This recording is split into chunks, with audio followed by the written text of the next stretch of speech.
goddamn, I need IPA. This is Beering Ain't Easy, your podcast for beer humor, dad humor, and beer tastings from Texas and beyond. So crack one if you got one and turn it up.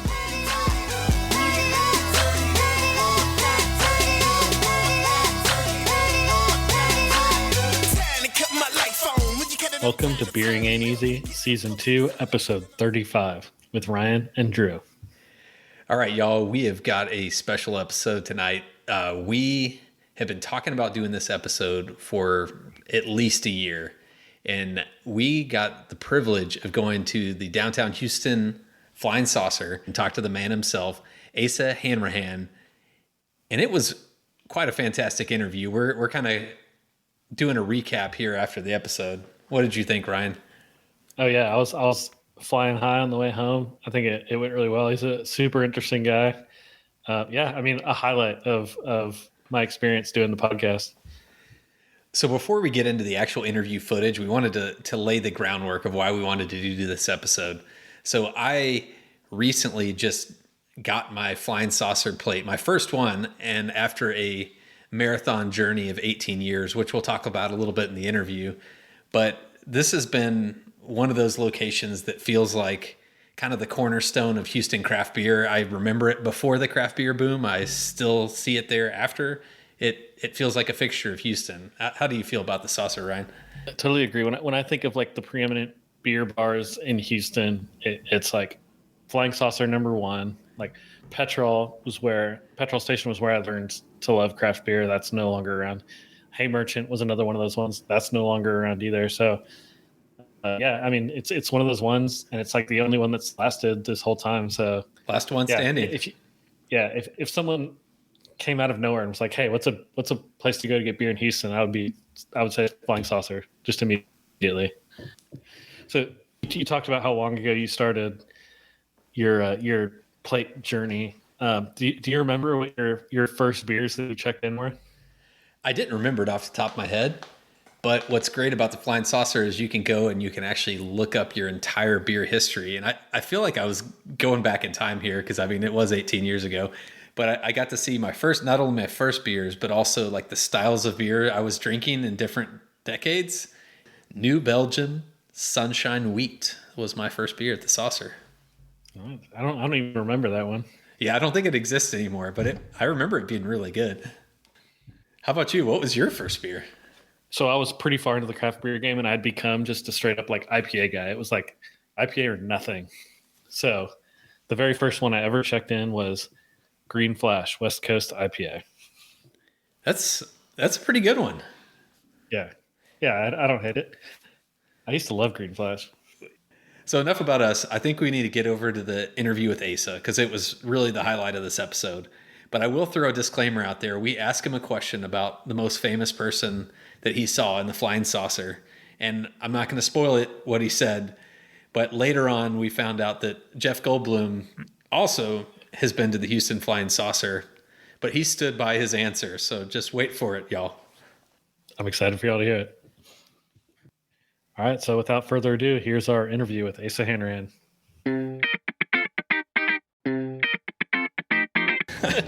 All right, so Ryan and I are here at the Houston Flying Saucer downtown, and we are here with a very special guest today. It's the man himself, Asa Hanrahan, general manager of the Saucer, and part of the Saucer family for, I think, 16 years. Is that right? 16 years, that's right. I started in 2007, so I guess I'm technically into my 16th year, but I always add 1 year no matter what. So, yeah. Doesn't everybody? Oh, yeah. Yeah. Makes it just seem a little longer. So, yeah, I started in 2007 here. Interesting times. We'd only been open for 7 years when I started, and the general manager at the time had been here for 3 years, and I was like, whoa, you've been here forever. And then flash forward 16 years later. So yeah, time does that. It does, right? Yeah.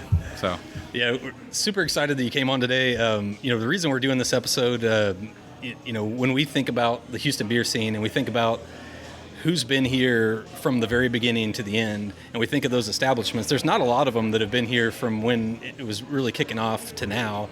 And, when Ryan and I talk about it, that Flying Saucer just pops up to our mind. And so it's just one of those places that I think a lot of people, and I count myself in that same boat, fell in love with craft beer here. And then just were hooked ever since. So Yeah. it's Well, I love to hear that. I mean, when I started here in 2007, I came from a bar in Waco where I was going to college, and I'd worked there as a manager, and we had 105 beers on tap there. And when I started here, we had 85 taps, 84 taps, I think, actually. We added a few taps over the years. But the training question when I started was name the 5 Texas breweries, I'm going to quiz you guys, but it was Rahr, okay. Real Ale, Yep. it was Live Oak, In St. Arnold. St. Arnold, and one more. Oh, you said Real Ale. It's a big one. They're everywhere. Shiner? That's it, Shiner. Yeah. And so we were struggling to find beer to put on the wall when I started. Everything was, we had 7 Shiner taps when I started here. Yeah. Shiner Black and Shiner, all of them. So it's really interesting to see all the trends I've seen and that we've been through here at the Flying Saucer in the last 16 years I've been here. So Yeah, it's awesome. I started my plate journey in 2005, so Okay. it was a little bit Yeah. right before you got here. And I remember thinking, like, there was nothing on. I started running out of Beers to drink? just North American beers to drink, because it was all you had to go overseas once you started getting up near 200 beers at that time. we only made 4 menus a year back then. When I started, we would do a fall fly paper, spring, summer, winter, and we would only change the beers every, quarter or whatever. And now we're changing the menu every day, and we're tapping 25 beers a week sometimes. And it's just crazy to think, like, back then, you could get to the end of your plate and not have anything to drink for, 2 or 3 more weeks until we rolled the new one out. And then when we did a new menu out, all the beer nerds would show up, try to gobble up a plate. And now they're just like, hey, man, you never tap any beer. I'm like, dude, we just tapped like 20 beers last week. So anyways, yeah, we definitely have seen a lot of change and growth in the beer, that's for sure. So I guess to elaborate on that, talking about how it's hard to find beer, now there's so much beer. How do you go about kind of navigating those waters, trying to keep, balance of styles and local versus, national? I think you said it best. Like for us, when I'm looking at a menu, I'm looking for a balance of styles. I not only do I work here in Houston, I help buy beers for the rest of the Flying Saucers across the country, which there's 11 of. We have an airport Flying Saucer, which is our only franchise, and my only role for that job is to really help them make the menu. So buying beer, in my mind, is kind of like I would as a consumer at my house. I always want to have some local fresh IPAs in the fridge. I always want to have some type of stout or dark for my friend that comes over that likes that kind of thing. I need some crushable lager, and then I got to have Sierra Nevada Pale Ale. So, really those things are like these staples. But, I just kind of want to make sure that you're offering something for everybody. Belgians for us are a huge part of our what are we looking for here. I think it's something that almost every bar nowadays doesn't offer the way they once did, and I think it's something that really sets us apart, and I'm really proud of the Belgian beer selection that we carry here. I think everybody can call themselves a beer bar, but if you don't have the best beers in the world, are you really a beer bar? And for me, those are Orval and Duvel, and so those are also other beers I'm looking for when I'm looking at making a menu is, are you representing that local side of it?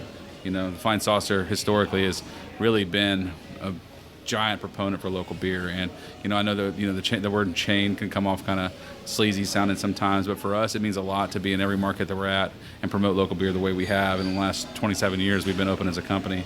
You can look out there right now and see stuff like Paradigm, see Great Heights, see Bad Astronaut, and know that we're trying really, really hard to promote the new guys, as well as we have 5 taps for St. Arnold down there right now, as well as the OGs too. So I'm really proud of that. I also, to be honest, to answer your question, if something's really bad, it's really hard for me to go back to it again. And I do think that's a mistake that some breweries make in this city is they'll bring me something sometimes that's been in their car for 6 months as a brewery rep and old beer and not taken care of, or haven't really put the quality control in it that some of the other breweries do. And it only takes one time for me to kind of get burned. There's just too many options now to go back to something like that. Yeah. And, the conversation with those breweries isn't always easy. A lot of times you'll hear, oh, my God, Ace is such a jerk, man. He wouldn't carry our beer anymore. The real question is, if it was really awesome, why wouldn't I carry it?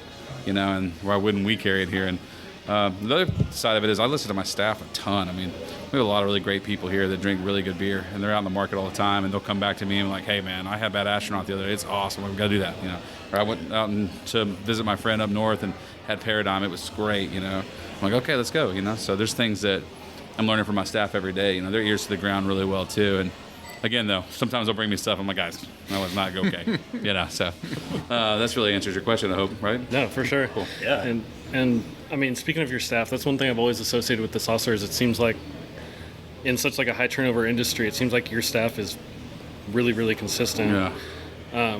Obviously, there's a love of craft beer that comes into play, but like, what do you think it is about this place that keeps people around for so long? Oh God, it's such I love to hear you say that, because I mean we have a few people downstairs right now. I think Tabitha's been with me for over 10 years. Jelly's been here for 12 or 13. My management team has been here for a really long time. Josh Justice is 11 years. Evan 10 years.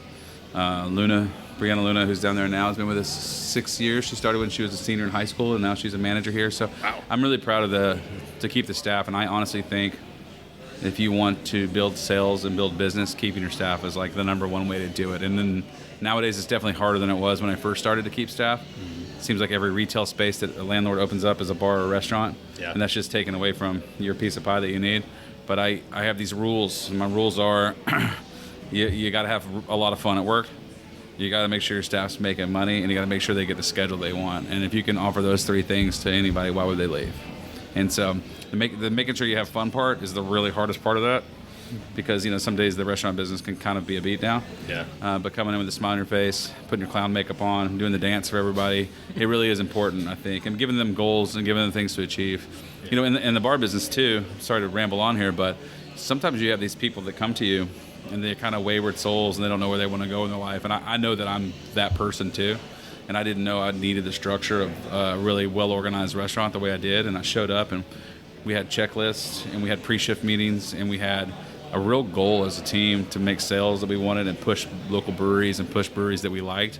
And I was just all in on that. And I think sometimes somebody will come in from a different restaurant group, or they'll start here early on in their restaurant career and be like, man, I love that. I'm buying in, And I look across the market now, and I see people that work for St. Arnold. I see people that work for distributors. I see people that work all over the beer business that have worked here before, and they all come up to me and say how much they learned working here, and it really means the world to me.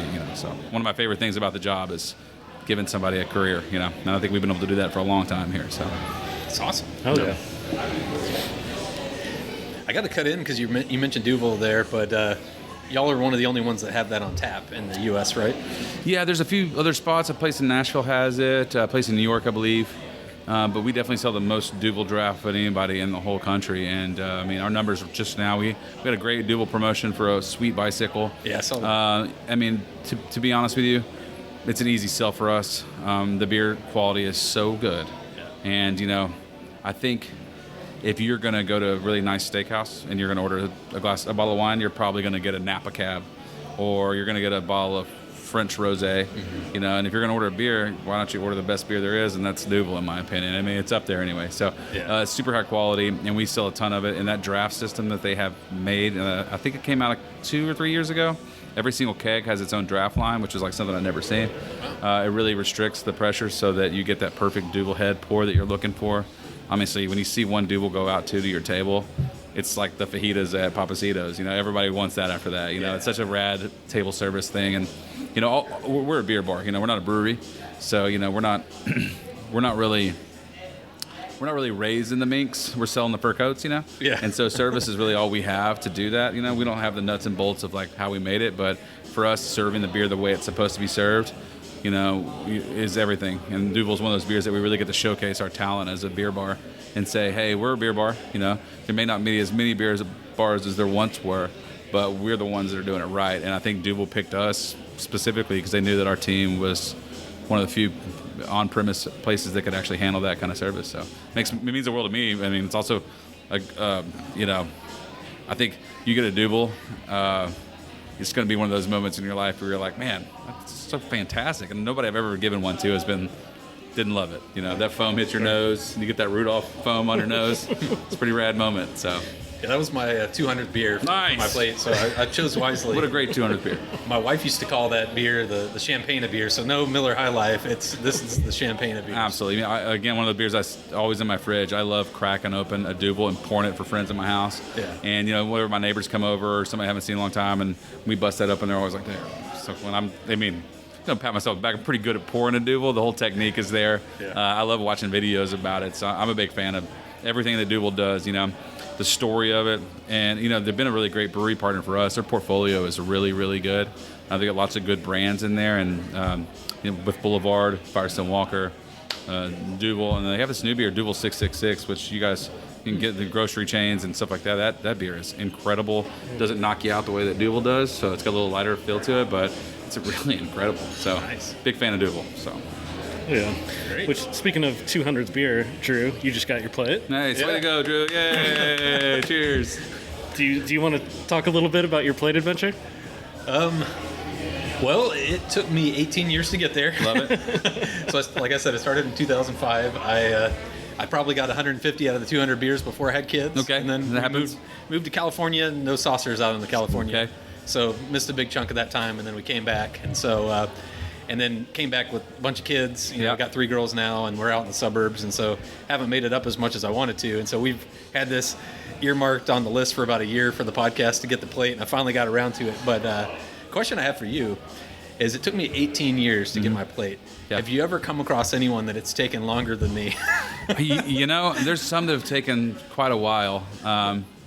In If I have a record. exactly the same. You know, yeah, exactly the same story. I think, you know what? I don't think you're giving yourself enough credit. I think you finished. That's like saying that you only ran the marathon in the allotted time. Like, you ran the marathon, dude. Like, you should be patting yourself on the back. There's a lot of people that buy that membership, get 50 or 60 beers deep, and they don't ever finish. So, I know somebody that took 10 years. So, but you might be the furthest. I'll have to do some I just want research. to know, like, I need to know if I've got a 18 is record. pretty impressive. I mean, that's just staying power, bro. That says a lot about you as a person. Let's see. He told me he got some comments and questions when he came back in with his old card. Yeah. Was I here the night you did your play party? I think that, You right? announced Yeah, I it. think you Did I announce it? I did the announcement? Yeah. Sorry, that was really rare. I don't do those nearly as much as I used to. I mean, so. you were in and out as quick. That was quick, yeah. So you mentioned the cards. Like, I've had 2 cards. So my first card was like black and white, Uh-huh. and then I came in after I came back from California, and they said, no, we don't do these cards anymore. So they upgraded The old me. Eric is what you got? Yeah, Well, and then, old Eric's been around since I've been here, so you really did have the old one. So Yeah. I think it's really impressive. You know, interested on your journey there, I feel like, did you feel like it was easy to get the last 50? No, it was a battle. You had to. Yeah. So every time you came here, though, at least there was beers you hadn't had before. Yeah, and it was great. I mean, I think the biggest thing for me is when I remember being there in 2005. Like I said, I got 150 beers, and I was drinking all beers from Germany and Belgium, which they're great, but like there was not a lot of Probably ciders, a lot of ciders. I probably had some like Miller Lights on there. You know what I mean? Like Yeah, I probably had some things like that. Yeah. You know, I think one of my top 3 beers was a Shiner Blonde. Yeah, which had yeah. all the Shiner Boy, we used to sell a lot of that. So, you know, I say this about the UFO Club, and you're also talking to a person who bleeds flying saucer green here. I do think it's probably the best loyalty program around. And you're going to drink 200 beers somewhere. You might as well learn a little bit about beer along the way, and you know, and get some pats on the backs and hookups for your challenges there. Yeah. So I hope that it was a good experience for you. Oh yeah, it was great. It was exactly what I expected. I love that. That's great to hear. And I would say, like, I was like only IPAs and light beers. Yeah. And when I was running out of IPAs, and all of a sudden it was like it forced me out of my comfort zone to try some new stuff, and that really like broadened my horizons, and it kind of exploded after that. I love that, man. Yeah, so it was a very good thing for me, I would say. Dude, that is exactly what it's for. You know, I think the start of this, and you know, our owner and my boss will tell you that they didn't think anybody was ever going to drink 200 different beers, and you know, and now we're They don't know at Texans. Yeah, yeah. And so I'll see somebody that signs up for the UFO Club, and that was a hardcore liquor drinker or, you know, Miller Lite drinker, and by the end of it, they're like, "Dude, have you had this new double IPA from Flying Dog or from this?" I'm like, "Wow, man, you're really in deep Branched now." out, Yeah, yeah. like I shipped myself some Pliny the Elder the other day. One of my when I met you, you were drinking Pyramid Hefe or something. Like, it's weird to see people really go off the rails, and it's one of my favorite things about the job. To be honest, it's built the best regulars and the best fan base of this place ever, and I couldn't be happier for the loyalty program that the UFO Club is, and it's also probably one of the things that got us through COVID the most. I mean, some of the best regulars up here every day asking if they could get credit for some beers, and I was like, absolutely. And some of the only customers we saw, you know, were people coming down to work up towards their plate.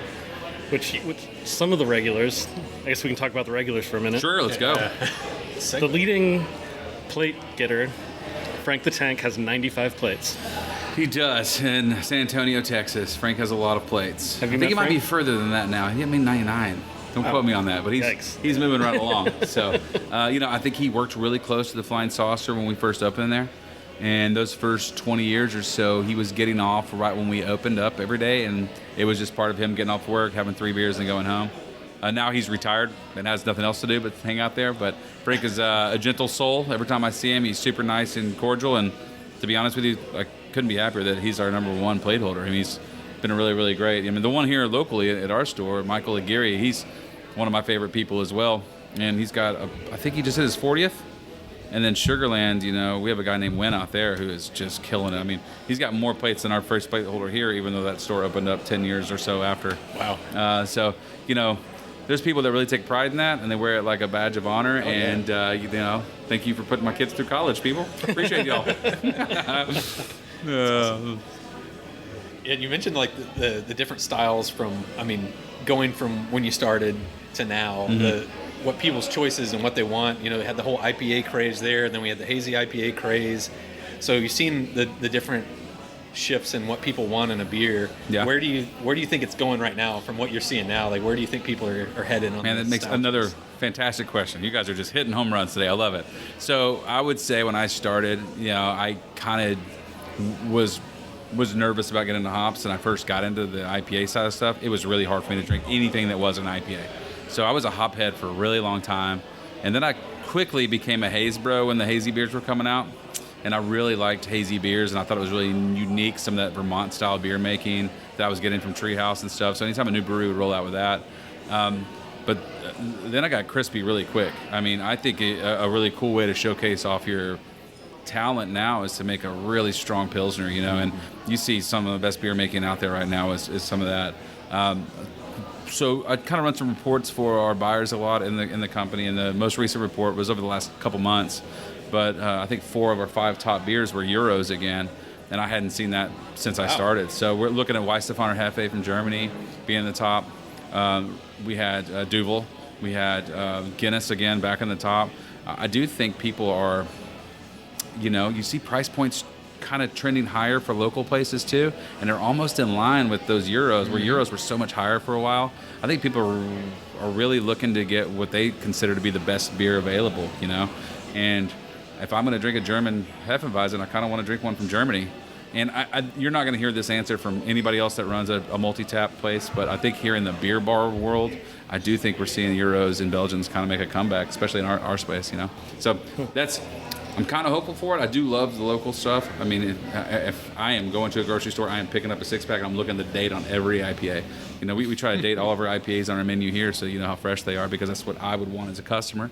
And I do feel like a fresh local IPA is probably always going to be pretty high, but there's no real loyalty there with the customer. They want to crush a whole bunch of different local IPAs. And where it comes to a Pilsner, like I'm drinking Live Oak Pilz, that's my Pilz, Yeah. Some people are so brand loyal, St. Arnold beers.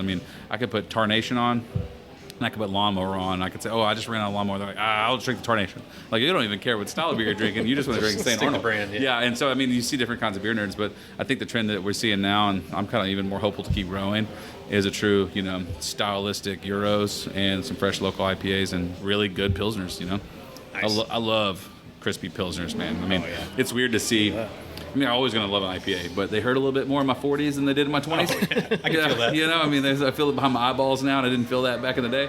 And I feel like I'm looking for a few beers I can drink and be social with, and a nice Czech Pils is honestly is really what I'm looking for now. So awesome. Yeah. Yeah, not the answer I expected. That's cool. Some of my favorite beers in Houston are, I like a lot of the German Pils too. So, Paulaner Hefe, Weihenstephaner. It's weird to see people asking for them more than they used to too. I do think. Allstadt, that brewery out in the Hill Country, I think they kind of made a push for, they were winning gold medals, and they were winning gold medals off just really straight up German beer making. And their facility is very German looking, and I think that kind of brought people back to like, they're making these styles that I want to drink. They got a Schwarzbier that is incredible, and I think that's a fun beer drinking way to drink beer, and everything kind of goes in a trend, but getting a big old liter of a Hefe is real rad, dude. That's another one of those table service things you see. How many times have I said rad on this? A lot?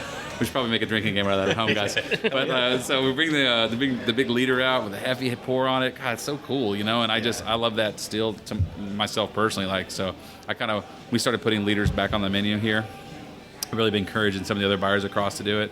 I think, it's a cool way to serve beer, and I'm excited about kind of keeping it traditional again, I just triggered a memory before I, way back in the day, we used to come on happy hour, my wife and I, before we had kids. Yeah. And if you went on happy hour, they served all your beers in the 21 ounce, like tall. Biggie beers, pint Biggie prices beers. is what we called it. So it was a rad happy hour. And yeah, rad. Anyway, so it was a rad happy hour, and I remember getting Arrogant Bastard for the same price as a pint, and then going to an Astros game, and my teeth were numb, and I was like, man, we were really... When you try to get 3 beers when they're the tall beers, it's like, you were not walking out of we here. were so busy. line. The Biggie Beers for happy hour, or Biggie Beers for pint price was that for a long time. So it's a really good happy hour. So can't do that anymore. Yeah. Yeah. It was 22 ounces. Too many beers at 10% ABV too. Honestly, there was a time there where we were struggling to get in the high alcohol beers. And we'd have some on tap. We wouldn't do those in biggies. There's only certain ones you do. So I think the cutoff was 8% alcohol. But, I mean, there was a lot that were right at 8. They would punch you in the face. And, I remember drinking Sierra Nevada Celebration and a biggie and just being so happy. It was one of those hurting the next day, though. Yeah, it never feels good. You mentioned getting through the pandemic. Sure. Don't want to ask you too much about like the dregs of that, but one of the things we did want to ask you about was closing down the street and how that's been for Flying Saucer personally, and how you feel about it becoming kind of a permanent thing. So, when the throes of COVID were around us, everything was outdoor seating. And it took a while to get it done. And by the time we actually got it done, people were kind of making their way back inside the restaurant. But that thing has paid us back tenfold in the expense we put into it. We have plans to even improve it now. I think if you were on Main Street in downtown Houston, Texas, and you were either lost or you were an Uber driver, nobody drove down Main because there was no way to get off of it once you got on, all the left turns. So it makes a lot of sense to kind of open it up. And I love the beer garden aspect of it. When we were really busy during Final Four this past weekend, it looked great out there. I mean, people drinking beers in the street, and it's exactly what I was kind of hoping for. The umbrellas looked great when they're out there popping open. It has a real New York City, Europe feel to it, and it's exactly the kind of beer garden I was kind of hoping for. I think the city has done a really great job of helping clean up downtown. It's slow. There's days where it's really hard out here to manage what's going on with downtown Houston, and I don't know if you guys saw the recent news of the mayor arguing with the Yukon or the Connecticut governor or whatever about what he thought about downtown Houston. But I think this city has done a really good job of helping out downtown. And there's a business organization or an organization we deal with called the Downtown District, and they basically take grant money and they improve downtown, and they were instrumental in helping that. David with the city was awesome. He had just moved here from New York right before the pandemic hit, and he had a vision of what he wanted downtown to look like, and it's slowly getting there, and I'm really happy the city brought him on. And if David's listening, hope you're out there. Thanks so much for all your help with that.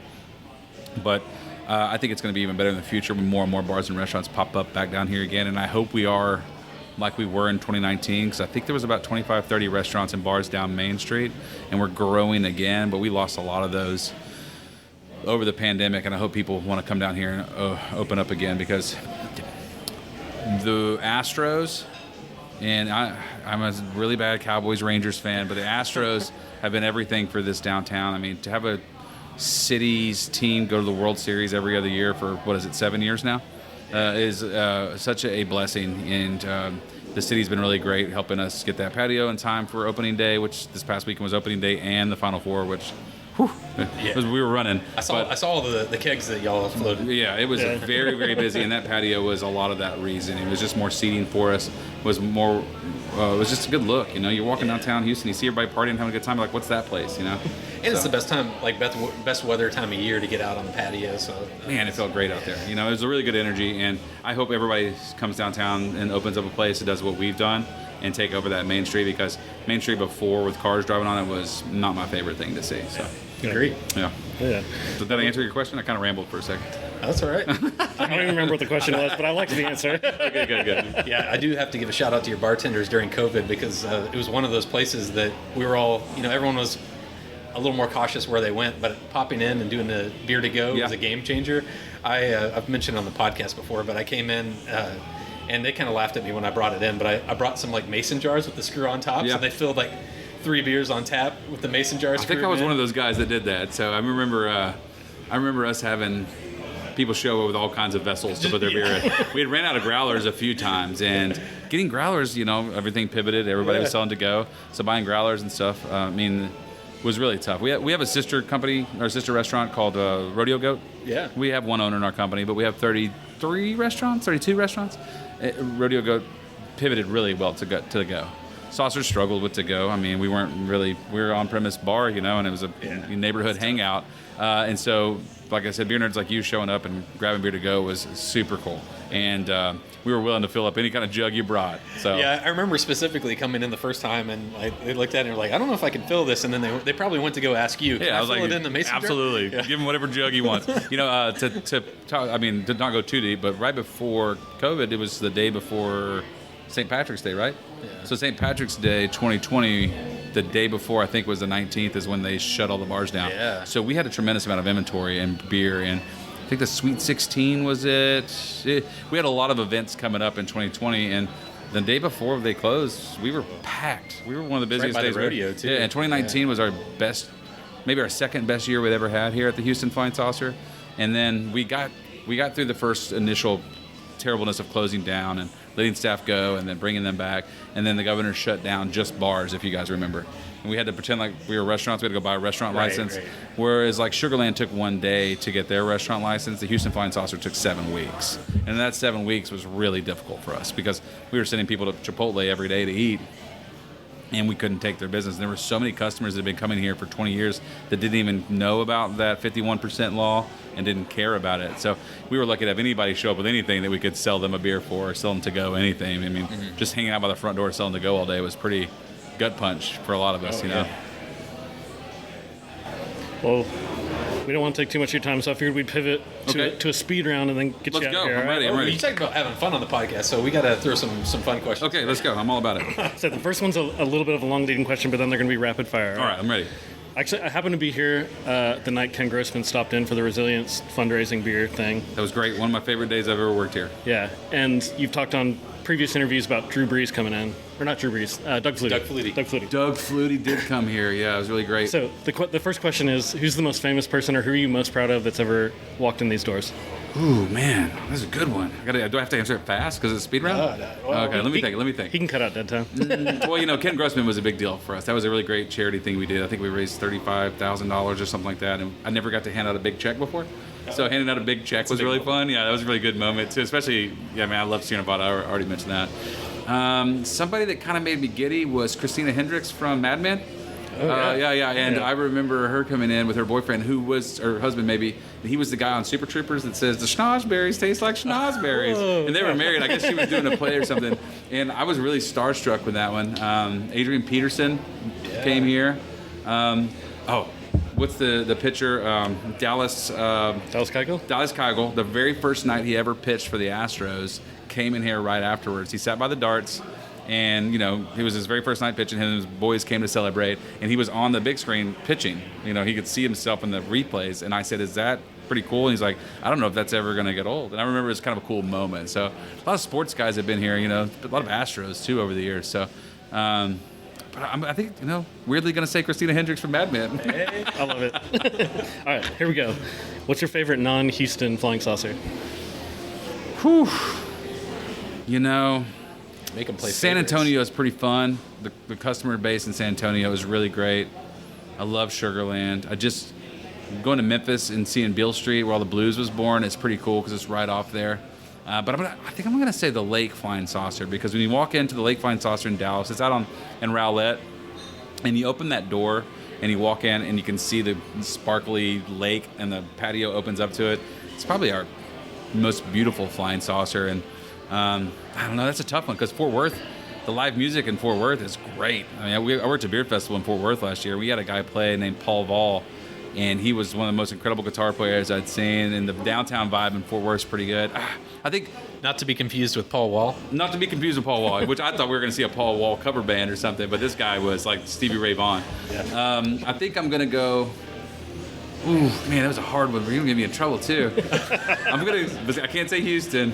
I'm going to say the Lake. The Lake's probably my favorite. That's actually the only other one I've actually checked a beer in at. Oh, nice. I've been to the Little Rock one, too. Little Rock's great. God, you're killing me. I've been to all of them, so. All right. Do you have a plate at any location? I do not. Are you allowed? I did the same thing that Drew did. I started and I got to about 75, 80, and I ran out of IPAs to drink. And so I kind of just went back to the old staples. And I've been telling myself for a long time that I was going to go knock one out. But I just haven't done it yet. I got to do it, right? Yeah. I think after 16 years, I get to play that. Yeah.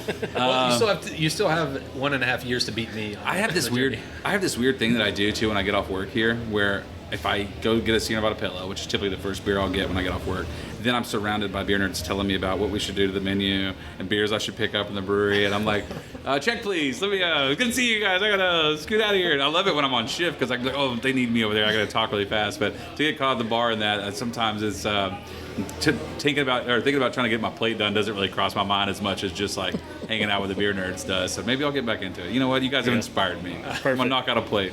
I might beat your record. Oh yeah. You know, because I'm 16 years, so all right. You know, I'll wait 2 more years and I'll beat you. All right, next question. Okay. Have you ever had to deny a plate message? Oh yeah. Oh, tons. So people get a little crazy. Am I supposed to tell you what that plate message is on this? That's up to you. So the rule now is I always say it needs to be PG-13. You know, would you watch that? Would you let your grandparents look at that plate?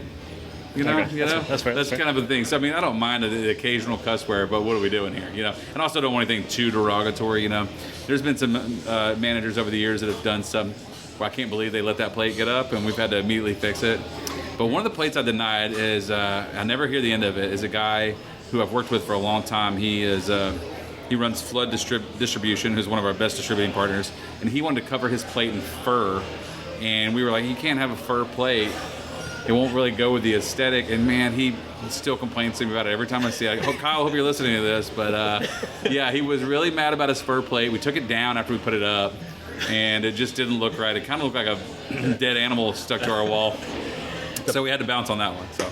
That was that. The plates with the fur. Yeah. So there's a lot of light action people have tried to add, or a lot of political statements. We're like, no, we're not doing that. Okay, last one. We'll get you out of here. Okay. You've talked about your love for Dallas sports and your love for Sierra Nevada Pale Ale. Would you take Sierra Nevada Pale Ale off the wall forever if it meant the Rangers and the Cowboys would both win a championship next year? Yes. Sorry, everybody that's listening. Oh, there it is. Listen, being a Dallas Cowboy fan is like miserable because when I was 12, 13 years old, I'm from a really small town about an hour outside of Dallas, and I thought the Cowboys were going to win every Super Bowl forever, and that we were going to win them all. And if you had told me that 27 years was going to go by and we were never even going to get to an NFC championship, I wouldn't have believed you. So, sorry, Ken Grossman. Sorry, everybody listen. I'll sell so much celebration. I'll put all the barley wines back on or whatever I got to do. But, yeah, the Rangers, yeah, absolutely, man. They broke my heart when Nelly Cruz missed that ball in right field for Game 6 against the whatever team I don't want to talk about anymore, the Cardinals. That was one of the worst sports moments of my life. Yeah, I would do anything to get that fixed. Yeah, I'm a disgustingly bad sports fan, so yes, you got me on that one. Even though I love Sierra Nevada Pale, I'm going to think about that question the rest of the night probably. Oh man, Asa, this has been awesome having you on, man. Thanks, guys. It's great. Like Flying Saucer again is like this huge. It's a huge landmark in the downtown Houston area, and I know you've been a huge part of it. And we encourage all our listeners to fall back in love with the saucer again and come out and check out the outdoor space. So, is there anything that you want to promote about the saucer before we close out today? We have a really cool event this weekend. I don't know when this podcast comes out, but we're doing an Easter keg hunt this weekend. It's super cool event for us. Father's Day, we've got some really sweet St. Arnold golf balls that we're doing. There's always something fun to do with Flying Saucer. I do think we have the best trivia in the city. And so every Tuesday night's trivia night, and it's packed in here full of NASA engineers, so come kick their butts. All right. Love it. Shout out to my kids, August and Hadley. Hope you're listening. That's what I got. Sweet, man. Well, really appreciate it, man. Really appreciate you guys. Really nice to meet you, bro. Everybody, this is Drew over here in the victory. Drew just finished his 200th year Ring of Honor. It took him a very short amount of time, 18 years to get it done. There we go, Drew, you man. Everybody, raise your glasses really high, really high. You make some noise!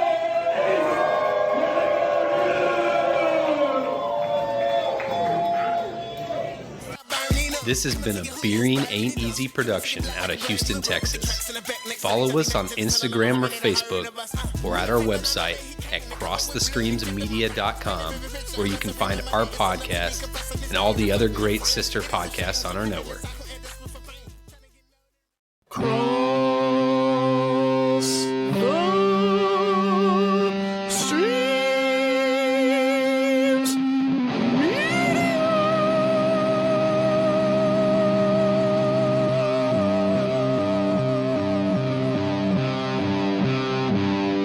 This has been a Cross the Streams Media Podcast. The man himself, Asa Hanrahan. Oh, God. Okay, see, this is why I need this.